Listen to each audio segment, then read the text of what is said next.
Welcome everyone to the final day of Asia Risk 25th Anniversary Week. And what a week it's been. We've had an incredible week of interesting and dynamic webinars covering major themes like investment, LIBOR transition, the role of technology in the current environment, regional countries and responses to the pandemic, and next generation risk management and strategies. Today is no exception. We have an insightful panel discussion. We'll announce some of our final award winners and feature interviews with some of our winners, highlighting the innovation and effective strategies they managed to showcase this year. On deck today, we'll be focusing on risk management. Blake Evans-Pritchard, our Bureau Chief Asia from Risk.net, is with us again. Blake, what a week it's been. Any reflections so far, and what can we expect today? Indeed, absolutely. It's been a fascinating week so far. And one of the themes I think that has come up time and time again in the discussion is just how significant COVID-19 has been to the industry and how it really has sort of shaped people's perception of what they're doing and then what they're thinking about going forwards, and probably will continue to do so in the years ahead. So it's been, and that's really come out, I mean, not just in the discussions we've had, but in all the sort of award submissions, the winners and the awards that we've given. And then in terms of the, what to expect, what's coming up in risk management, obviously that is a core theme of everything surrounding COVID-19. So how are people going to reassess their evaluation of risk management, like they did after the 2008 global financial crisis? There was a big kind of like rethink. And obviously the global financial crisis was a banking-led crisis, whereas this is very different. So it'll be very interesting to see where we do head going forwards in terms of risk management. So some of those issues should be explored in the panel discussion today. Well, I'm certainly looking forward to it. Thanks for joining me this week, Blake. Stay tuned. If you're like me, you're looking forward to the panel discussion, award winner announcements, and some interviews with a selection of winners afterwards. What a week. And it doesn't stop yet. Have a great day, everybody.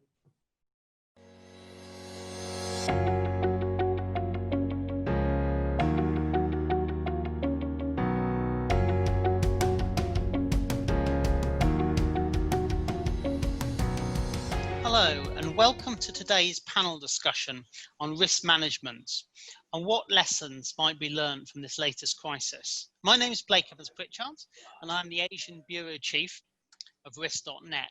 With me, I have a group of risk management experts that are able to provide informed insight into some of these themes. Rajiv Bhatnagar is a Chief Risk and Compliance Officer International at BNY Mellon. Min Ngọc Duong is Chief Risk Officer for Ergo Insurance Pte. And Martin Kimmig is Chief Risk Officer for Asian Infrastructure Investment Bank. After the 2008 global financial crisis, when the world last went haywire, there was much soul searching and head scratching and some very clear risk management failings. Organizations couldn't reliably trace all their exposures. They didn't know what was on their balance sheet or what were the positions they could trade.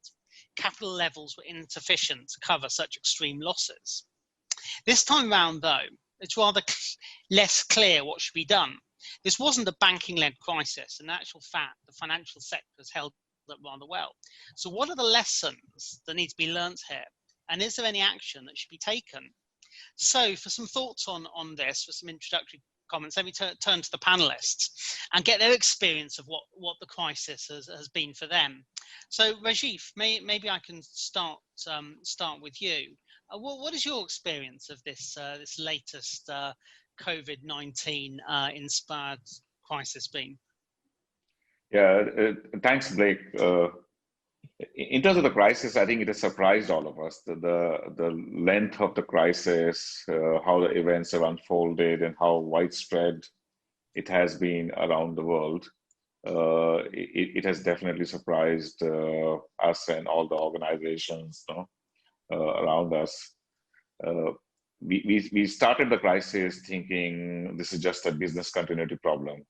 We will get into the business continuity mode. We'll be back in office in a few weeks' time. We'll be testing our systems, and that's how we started.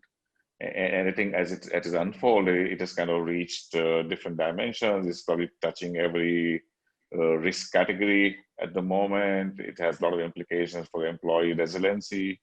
It has long-lasting impacts on economies. So just the scope, the dimension, and I think the length of the crisis, and still we don't know when this is going to end, is something which has taken us by surprise in terms of how planning we can do about crisis. Sure. Okay, and maybe I could get some introductory thoughts from the insurance side and from what you've seen in the crisis and how that's been managed. Thanks, Blake. For us, the major issue is operational resilience. Most financial institutions would have some form of business continuity planning, but I think it's never been tested to this scale, really this scale. And so the first few months, I think, was a little bit tough, but I think everybody overcame that. Then the next step, we had to rethink how we did our business. So normally, insurance is based a lot on face-to-face meetings, right? The whole online sales of insurance is still fairly limited, and definitely it cannot really be done in life insurance to a large extent. But now we can't meet people. How do we continue servicing our customers? How do we continue to bring in sales?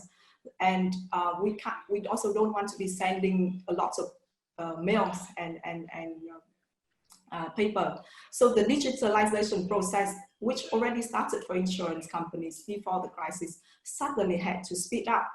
But then there was for risk management, there's a very fine balance between speeding that up and the topic of cyber security. And we heard that the incidence of cyber attacks increased significantly since the beginning of COVID. And it became more difficult when we have legacy systems to deal with. Of course, everybody says, well, if you're a fintech, you go straight to the cloud, you have a very agile system and business model.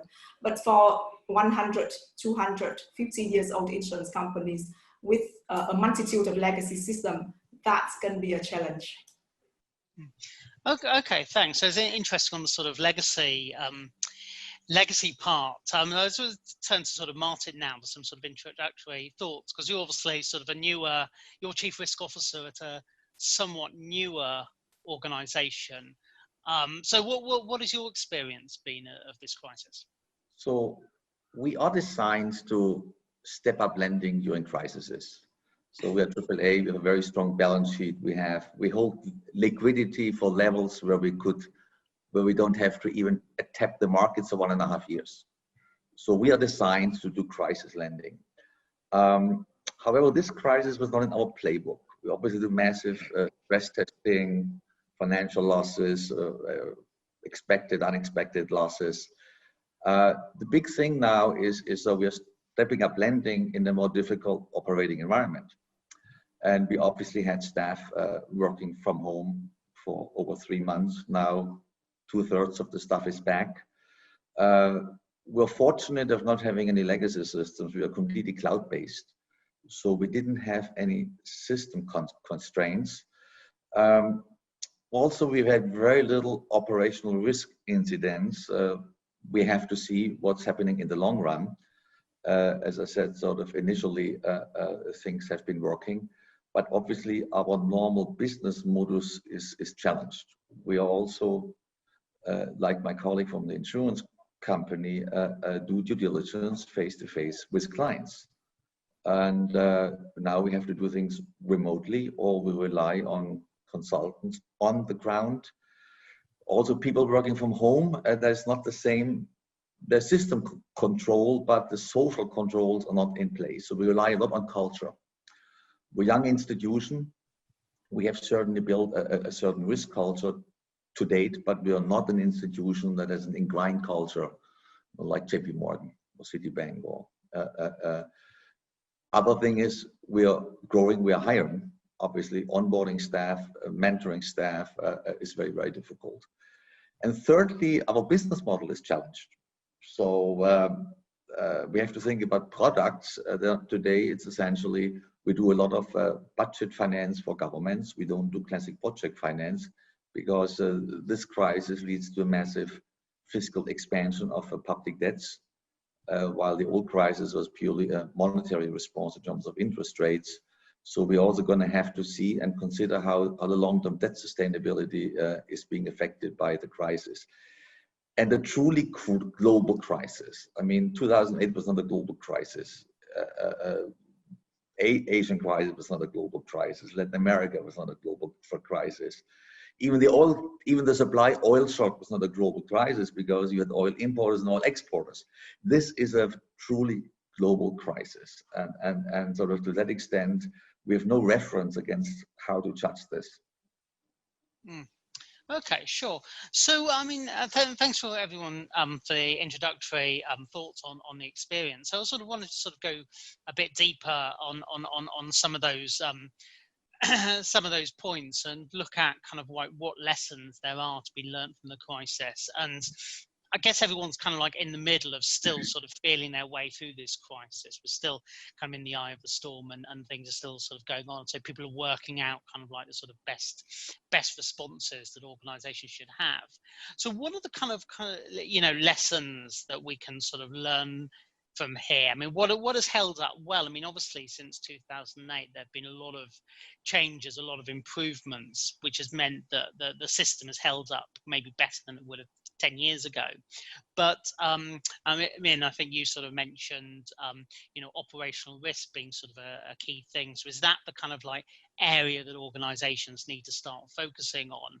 I mean, Rajiv, maybe I can go back to you on some of the sort of lessons learned. I mean, how are organizations adapting? You know, what are the core things they should think about?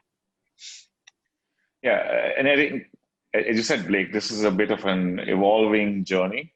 So we've been sort of looking at operational risk in sort of different dimensions as the crisis has started. I think one thing which has surprised us, and as probably has happened to many other organizations in the industry, is how well the work from home has worked and how quickly people adapted to that sort of work from home situation, the technology and the ability for people to continue sort of, you know, providing the support. Because we haven't seen the client volumes go down significantly. In fact, in some instances, the client volumes went up, and the people continue to support. The number of incidents, operational incidents, has been at the sort of BAU levels. Number of technology sort of breaks has been at sort of BAU level. We haven't seen anything sort of significantly changing. At the start of the crisis, we did come up with a set of alternate controls as people work from home, and we developed those alternate controls. So we have a library of, you know, what things we approved as an exception. Now, what sort of the realization we have is those, the alternate controls are here to stay. So the things that some of them may become like permanent, you know, controls. And I think my attention as sort of CRO is turning to are there changes to the inherent risk in the operational space which we need to address, because we kind of assumed at the start of the crisis that the inherent risk has stayed constant. We enhanced the controls. Maybe there's a marginal sort of increase in inherent risk because of people working from home. But probably this is time to now think about, are there any structural concerns or we need to focus on? So I kind of think of it like as an iceberg. So maybe the tip of the iceberg is the operational risk incidents and events and alternate controls. But what's sitting beneath the iceberg is what we need to spend more time on. I think we are looking at a scenario where people are working longer hours than before, and that sort of varies by 20 to 30% to 40%, depending on the nature of the role, because it's just that much more difficult to connect with each other. I think learning on the job, learning from colleagues is taking sort of a backstage at the moment, because people are very task oriented. They're getting on performing the task, but they're not really co-located with the other employees. It also impacts, you know, thinking about new initiatives, re-engineering, innovation, any sort of those ideas, because you can't huddle, you can't talk about it. And the other element is there is still a certain level of turnover in the employee population. The new hires are coming into the system. They're not, they're being told how they can do the job, but they're not really getting integrated into the company culture because they don't come into office. They don't integrate with other staff. And as sort of we go, as the time passes by, this population of people who are new joiners, who haven't had the opportunity to integrate with the company culture more on a hands-on way, that population percentage will keep growing. And at some stage, it can have a structural sort of impact in terms of the company's culture as well. So I think as we go beneath that sort of iceberg and start sort of looking into these long-term impact on the company and how the business is done, is something as a sort of CRO, which I kind of think about how do we measure, how do we track that, how do we sort of solve for it over time. Sure. Okay. And Ashish, just quickly on that. I mean, would you agree that sort of operational risk is kind of like, the core elements of sort of risk management, where there are still sort of gaps that need to be filled? Yeah, it is, and there obviously the financial risks as well, which a financial institution needs to focus on apart from operational risk. And the financial risk may manifest in terms of liquidity at our sort of client end, liquidity for the financial institution, looking at stress testing maybe in a different way. There will also be customers who sort of go through different cycles as they go through in terms of economic cycles. They may vary. Some of the customers may do very well. Some may have challenges in terms of running their businesses. So I think the financial risk is the other sort of big element which all of us who are working in financial institutions are keeping an eye on, apart from operational risk. Sure. Okay. And Min, turning to you again, I mean, you mentioned sort of operational risk as being one of the sort of core things that you're having to think about. I mean, are you still on that journey of working out exactly the best way of tackling operational risk? I mean, do you have any thoughts you can share on the approach that you and other institutions might be taking or should be taking? Absolutely. So we have to rethink operational risk controls in many different ways. So the traditional Chinese wall, okay, different departments sit separately, and different departments you put them in a room because they process certain information you don't want to share with the rest. Now they're working from home. We have no idea who's looking over their shoulders. So this is just one example. So we do have to rethink a lot of our controls. If they can be automated, that's great. And I think we need to think about how we can use data analysis to look at the information we have and to spot certain trends in there. That's on the data side. But we should not underestimate the impact of the human side. We do notice that collaboration and engagement definitely takes a hit. It's hard for people, right, to manage everything at home, children having home-based learning, feeling anxious about the environment, and still being 100% committed to work. And also, let's face it, we as a human race are used to human interaction. That's why we call human, right? So when people have to work remotely, we notice that the emails get longer. Everybody seems to be replying, but the issues may not get solved.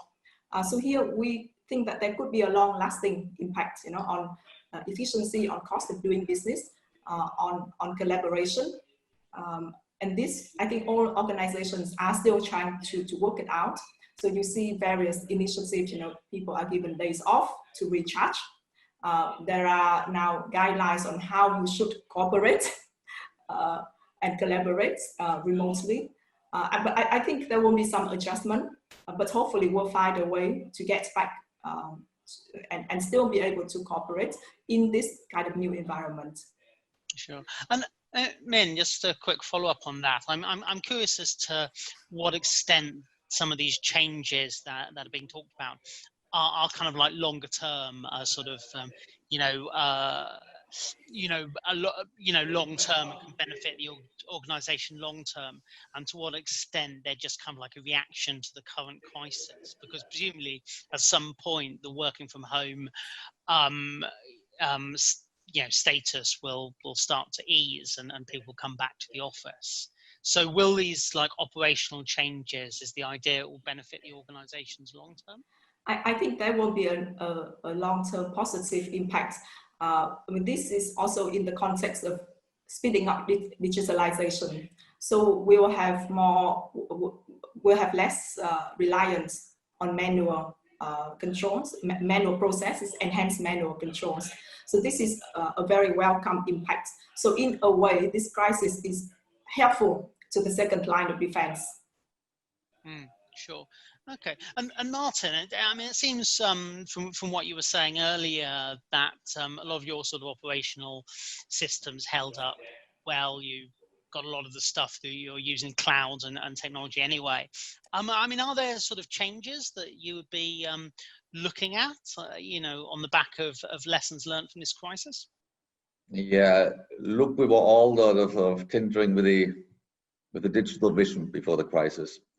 I must say, COVID has done a lot more to force a speeding up of our digitalization than a normal management change process would have done. There are clear areas where it enhances productivity. We know now you don't always have to see somebody at face. You don't always have to fly. You don't always have to switch time zones. You can do it actually over Zoom. Look at the Zoom stock price. At the same time, operational risk sort of we rely on anecdotal evidence until a major blow up happens. So the anecdotal evidence is always a bit time delayed, and I also subscribe to the iceberg metaphor from Rajiv. We have the challenge that there are going to be longer term impacts. The big operational risk failures are all system failures. I mean systemic failures, where no individual thing went wrong, but the collective went wrong and people didn't have the ability to see the whole.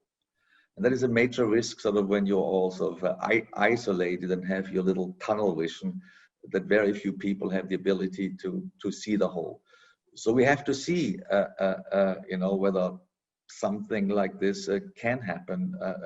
I'm certainly cautious about it and see there is a higher risk of such systemic failure, despite on an individual level, with all the technology we have in place today, we are in good control. So I do see there is certainly a productivity element that can be gained out of this, but at the same time, we will be challenged because we have to redesign and rethink sort of the second line function of risk in a world where not everybody sees the whole anymore because they don't sit together.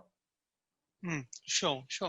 Okay. Yeah, also we've sort of been talking quite a lot about sort of operational risk, which seems sort of a key thing.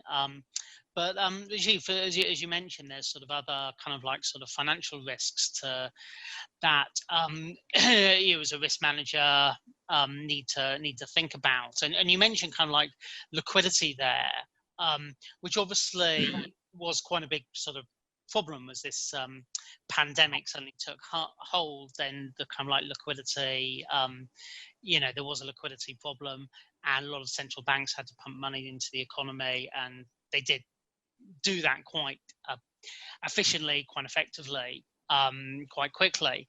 But is that something that needs to be discussed going forward? I mean, the liquidity issue, I guess, is always there. Is there something that needs to change in case such an event happens in the future? There's a sort of liquidity problem there. I mean, Rajiv, can I get your thoughts on that? Yeah, I think like liquidity is like a drug. No, we all get used to it. So as this sort of drug is getting injected into the financial system, we'll all get used to it. And it was interesting to see the Fed comment on I think the tolerance for inflation will be more sort of, in the coming period. So in the classic sort of model where the central banks kind of always balance liquidity versus inflation, that's another sort of, I think, will be a change to the traditional model of sort of monetary policy. My sort of personal view is, I think switching on liquidity was easy. You could sort of it was kind of like a flick of a switch over a period of few months. I think all central banks kind of rallied and came to a similar solution, some sooner than others. But how do you sort of change it back and start sort of turning things back to normal and sort of to a sort of a scenario where the interest rates start rising in a distant future? It doesn't look like anything will happen in the short run, because the responses will not be uniform. The flicking back the switch will not be uniform, and that will happen at different stages around the world depending on the economic pressures every economy is facing. And I think that will have a significant sort of impact in terms of asset prices around the world as that sort of that changes, and it may open up opportunities for some people in form of arbitrage. It may be a challenge for others. So I think I would say over the next 10 years, the monetary policy will play a significant role, and how sort of the central banks kind of take a future view around inflation, around liquidity, etc., will have an impact on how we do business. Right. Sure. Okay. And yeah, and Min, maybe turning to you on the sort of liquidity side. I mean, do you see that as do you share Rajiv's views as problem is going to be sort of turning off these liquidity taps and everything happening in a slightly different way? Is that going to cause problems in the market? Do you think? Yes, I certainly share Rajiv's view. I think this is a very important question for financial institutions because it affects our asset portfolio in a major way, right? And at the moment, yields are, of course, extremely low. And for insurance company, it's very tricky, right? Because typically there is always a guarantee, even a small one, there's always a guarantee in many of the protection-based insurance products. And so investing, for the investment departments of insurance companies, investing in this time is really, really difficult. Where do you get the yield? And so if you are not careful and you're chasing the yields, in this time of flux liquidity, that you can face a problem later on, right? When the liquidity is turned off. So it really depends on how you manage your risk at this time. You define your risk appetite, you define your investment objectives and your investment mandates. If you have a portfolio, you're full of high yield bonds, yeah, at some point I think that would be an issue. But I think I have to say, not all insurance company will have the discipline to be measured at this point in time. So yes, when the liquidity is turned off, and depending on how fast that happens, can be a problem for institutions with weaker risk management. Sure. Yeah, no, that's an interesting point on this sort of asset price side, and obviously some of the things that you have to think about. So just a quick follow-up on that. I mean, the central bank liquidity that was pumped in did have an asset, market distorting effect.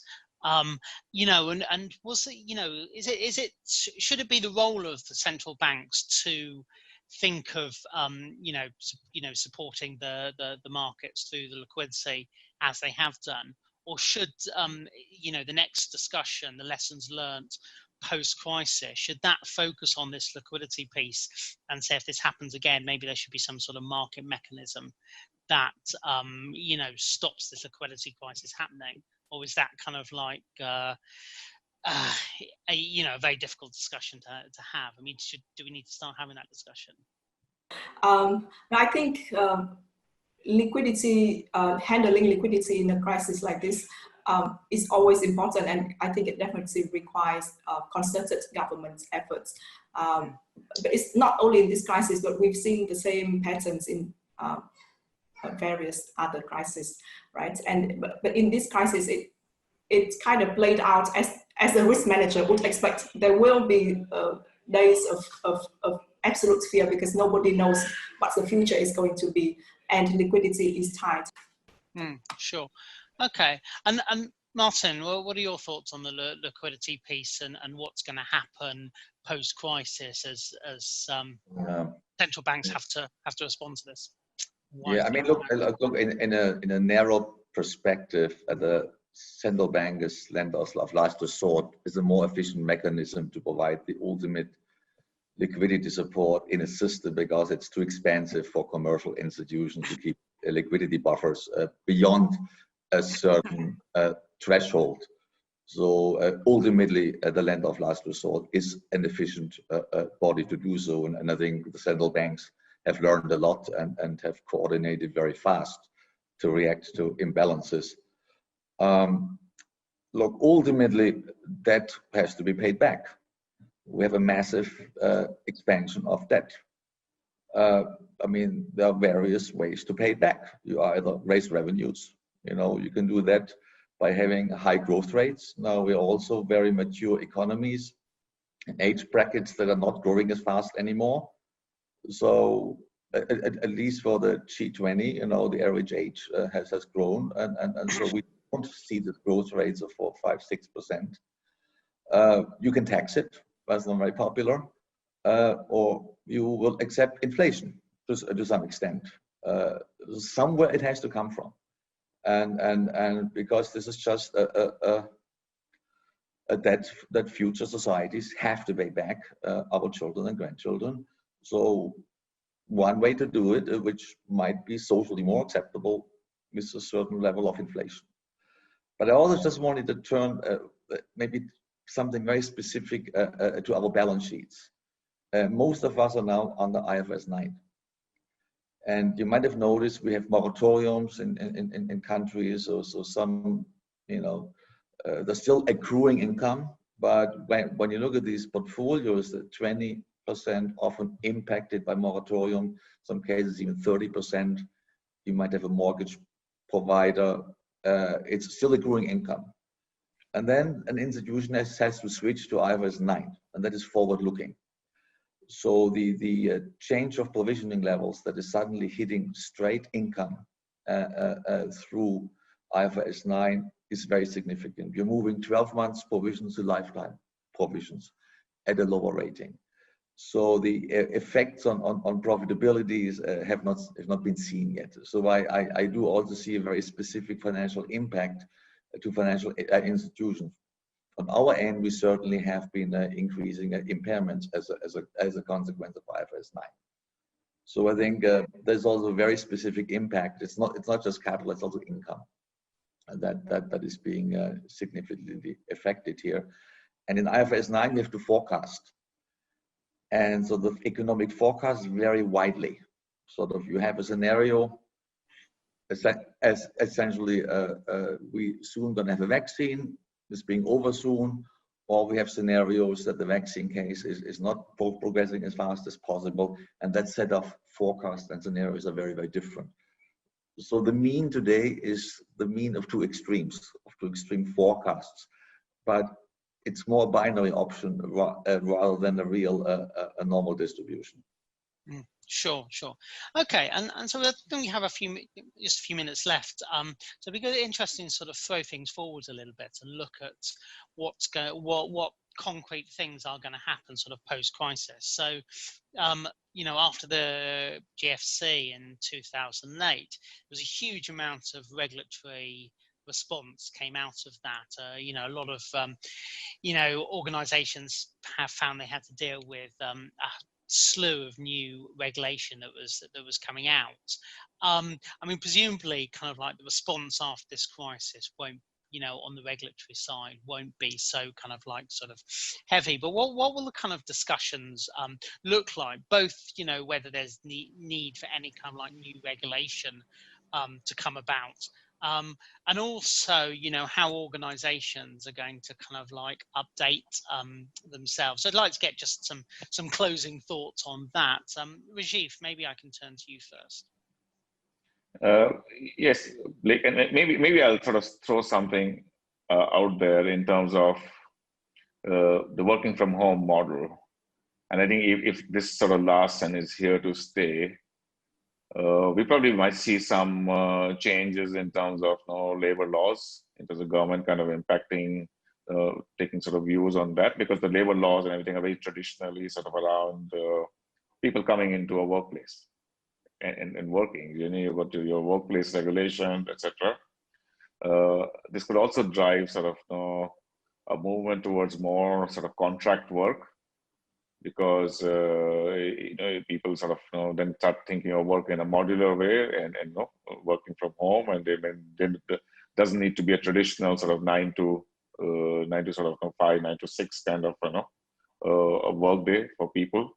So that way interesting on how that sort of the commercial side sort of changes their workplace strategy and sort of employee strategy, and how the governments kind of think of protection of the employee rights. So I think that's one area where we probably see a sort of, and it will always sort of, some governments will take lead and then others will follow on that. I think the second area I think about is that there has been a lot of sort of what we've seen is a crossing of the political views versus the economic considerations. So I think that the element of political risk is continuing, is going to remain high, and the governments have got used to sort of interfering and taking decisions. So weaning that away from that operating model will take time. So I think from a world which went to the direction of globalization, liberalization, more sort of less sort of government intervention into how the commercial enterprises are operating, we're probably seeing a shift, a dramatic shift, and there were, I think, these sort of political headwinds even before, with the more nationalistic view before the crisis. I think that's likely to become stronger going forward. So that's my kind of view on kind of what's significant, forces which will impact us in going forward. Sure. Okay. And Min, what's your thoughts on what the post-COVID world will look like? I think the COVID crisis has really widened the gap between the haves and the have-nots. So looking forward, I would expect more government intervention, whether in the form of regulations or something else, but definitely more intervention, because otherwise I think we do face, the governments will face an issue with certain groups who really have suffered from the crisis. And throw into this context what has happened to asset markets since the beginning of the crisis, right? We look at markets. So the haves have, the assets rich people continue to get quite comfortable. So definitely there will be intervention from the government. I think we could even see more novel policy ideas, a wealth tax. I mean, as we are still in a crisis now, definitely we have a lot of intervention and direction from the government, in terms of contractual obligation relief, right? So if people are allowed to delay their insurance premium payments or their mortgage payments, but this will come to a cliff at some point. So I think it's also important for the government to have a kind of policy to ease this out. Otherwise, I think it could be a very significant impact to the financial institutions as well as to the people who have received the help. Okay, thanks. And finally, Martin, to you. I mean, what do you think government intervention and sort of the post-COVID response will look like? Yeah, I mean, I would also agree with what Ms. Dong said. We have the increasing gap. Stock markets that high, meaning all the capital owners have very high returns. while service sector particularly is very hard hit, where a lot of the low wages are earned, which is a very large employer in today's economies.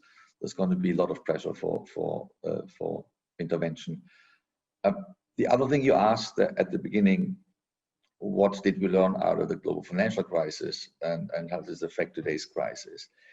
I think as risk managers, I must say we improved the governance structures around risk and crisis management. So I think as financial institutions, that's why financial institutions were not on the forefront that are being hit. We have become better in managing crises. Even if you've not had this crisis in our playbook, I think the governance structure around how to react to a crisis has improved a lot. So to that extent, we're a lot better off. I think, but the real shift this time is in the real sectors. And I think also one of the speakers mentioned the changes in the supply chains. We had a highly diversified supply chain structure with an extreme dependability on certain key components in supply chains. That is going to change. I think people will apply more risk concepts to supply chains and to sort of decrease this core dependencies, and it's obviously going to have effect on the global economy, where some countries will not have the key position, but it gets more diversified, which means there's a positive and a negative impact at the same time. But that to me has to happen. Okay, sure. That's a good point to leave things on. So that brings us to the end of this panel discussion. So all that's left for me to do is to thank my panelists, Rajiv Bhatnagar, Ngoc Duong, and Martin Kimmig for a very interesting debate. And thank you all for listening to this panel discussion. We will have the winners of some of the awards announced shortly. So please do stay tuned.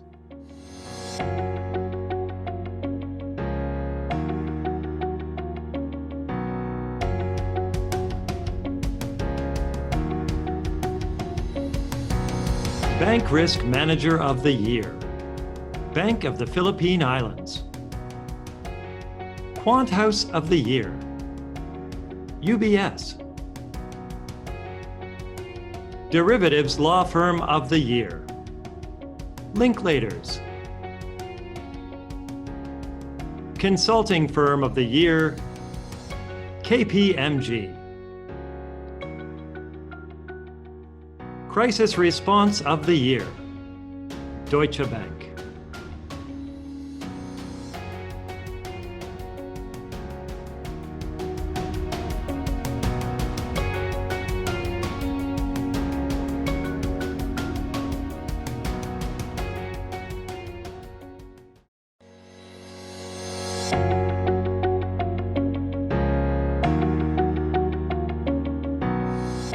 Welcome to the 25th anniversary of this year's Asia Risk Awards. I'm excited to be joined today by this year's winner of the Consultancy of the Year, KPMG. Joining me is Tom Jenkins, Partner, Head of Financial Risk Management, Hong Kong, Jin Yi, Partner, Head of Financial Risk Management, Malaysia, and Grace Tan, Regulatory Risk Partner for Singapore. Tom, what are some of the innovative solutions that KPMG has developed this year, given the current situation? Sure, yeah. So I think really in terms of the innovation that we've managed to bring to the market for this year, I think it really falls into two categories. I think in the way we deliver services to our clients. So whereas in the old days when you came to do a piece of regulatory advisory work, it would be a group of very talented people come into the client's office, help them to put in place policies, procedures, etc. But I think what we really bring to the market now is, as well as that, we also bring the ability to create solutions, to use tools, to use things like AI, natural language processing, some of the more advanced programming languages, etc. So I think that's one aspect, really the sophistication of the solutions which we bring to our clients. And I think the other aspect is really, given all of the challenges that we've had to do with COVID-19, I think we've really transformed the way in which we've worked. We've obviously had to contain with things like the lockdowns, the social distancing measures, etc. So I think one of the things that's made me incredibly proud of our teams has been the ability for our teams to execute some pretty complex assignments through using remote working, through using Skype, Zoom, etc. So I think that would be the other aspect of innovation. Thanks, Tom. Zin, what are some of the biggest challenges your clients have had to overcome, and do you see that, has there been a difference between those in emerging markets in Asia versus some of the more developed markets? So some of one of the main challenges that we see clients experiencing in these difficult times would be that they have to manage uncertainties coming from the market. And from an operational viewpoint, this is challenging because of technology, availability of data. And as risk professionals, businesses also look to risk functions to have an idea of how their estimates and these expectations can be measured. So some of the challenges would be where data becomes a point of problem, and the ability to generate the information speedily for decision making is also a challenge as well. And more importantly, how do you use that information quickly to make business decisions and to translate that into effective actions during a time where you need to respond to the market very quickly. So these are some of the challenges that we see clients experiencing at this point. From a market's perspective, I guess because of the importance of responding quickly, technology plays a very important role. And we find that in emerging markets, some of the players may find that they are catching up, and they're starting to uncover that they need to start to deploy more technology in order for them to respond quickly in terms of data gathering, measuring and monitoring, as well as reporting and making the information available for decision making. I think the developed markets will probably have a head start from their previous practices and experiences over the years. Thank you, Zin. Grace, it's been a very challenging year to say the least. What have you been seeing with the regulatory development, and sort of how are your clients sort of responding to that? Well, I think in current challenging times, of course, at the top of the mind will be obviously the financial risk aspects, right? So of course, organizations are, constantly relooking at their capital buffers, liquidity, cash flow positions, etc. But if you talk about specifically financial services in a highly regulated environment, then there is also, we do see in terms of over the last couple of months, a lot of engagements between the financial institutions and the regulators on the topics around operational resiliency, in particular because as we continue to push for working remotely, right? And there is a lot of, the regulators are keen to understand, operationally whether technology currently is able to support that, that remote working. That's one. The other one is also around with the increased use of remote working tools, right, and technology, and that's where there is also increased scrutiny around cyber resilience. Right, so that's regulators are interested to look at whether there has been increase in security incidents or potential hacking. Right, so that's so these are the two topics which we see are actually been of late a lot of interest by the regulators. Of course, most of the clients that we have been working with, they are in fact have been spending quite a bit of investment in trying to sort of improve and enhance the current tools that they are using, and that's where, because they recognize that this is going to be the new normal. Right, because as we go through close to 6 months of working from home, and I think organizations are starting to realize that they can actually work from home. And I think from an employee standpoint, I think that people now are getting more comfortable, and that's where the focus on spending on the right tools to enable operational resilience and cyber resilience is something that I think our clients will be focusing on in the coming months, and in fact for the next 1 year. Thank you, Tom, Zin, and Grace. Congratulations once again on winning this year's Consultant of the Year award. Thank you. Thank you. Thanks very much. Thanks, Marcel.